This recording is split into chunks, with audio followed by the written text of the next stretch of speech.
In a small barangay in the Philippines, life goes on, but beneath the smiles, every Filipino faces challenge, corruption, poverty, and division. Still, the question remains, how do we show the true patriotism today? Marga, look at this flag. It's not just a fabric and colors. It's about story of our people and sacrifices.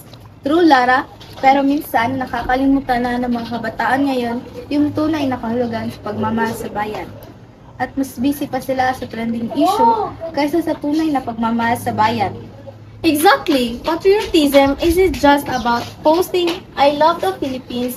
It's doing about something and sharing for our people, our land, and truth. Ay, nagwali Rosa. Kasi Princess Abigail. Ganun pa man, nagmamaneho pa rin ako sa pamilya at para sa bayan. Tama ka dyan, Ben. Ang tunay na pagmamahal sa bayan, hindi lang sa salita, sa araw-araw na pagsisikap din yan, lalo na kapag matapat ka na mahirap. Kuya Ben, Aling Rosa, smile! I'm making a vlog about modern patriotism. Pwedeng i-feature kayo? Ha? Modern patriotism? Kung yan yung nag-vlog pero nagtatapon yung basura sa kalsada, pas ako dyan.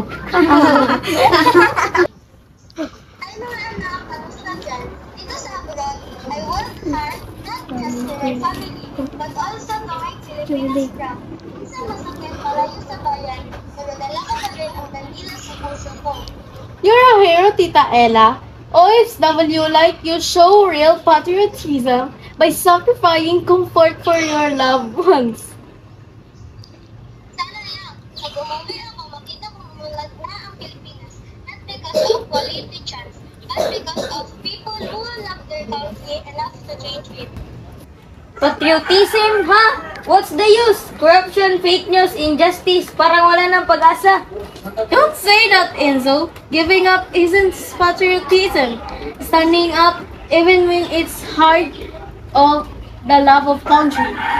Exactly. Lahat tayo may rules. Some fight through activism. Other through service, honesty, or kindness. At di mo kailangang maging bayani para maging makabayan. But how? When leaders themselves forgot what patriotism means? I hear my name. Let me tell you, I'm serving people the best way I can. Mayor, kung tunay kayong makabayan, sana mas inuunan nyo ang kapakanan ng tao kaysa sa politika. Tama, patriotism isn't about power, it's about service. You're right.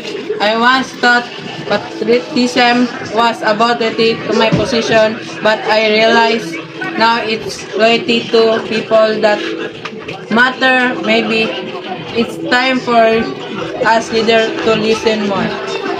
In every heart of Filipino life, as part of patriotism, sometimes loud, sometimes quiet, but always there. It awakens when we choose honesty, kindness, and unity over hate and division.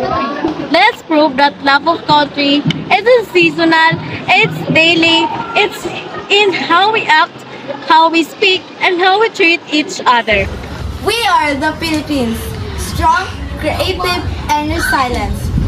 Never lost faith in our nation. We may stumble but we rise together. Sa kalsada man o sa pisina. Sa palengke man o sa paralan. Para sa bayan! Para sa Pilipinas!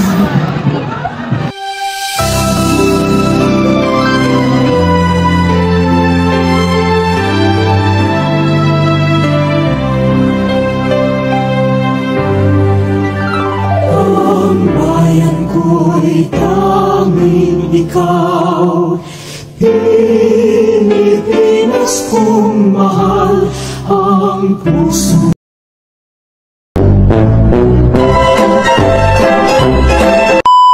Leader to the In every Filipino heart of We are the Philippines! leader to the end. Bilang! Sa kalsada man o sa pisina. We are the... But leader to citizen, please.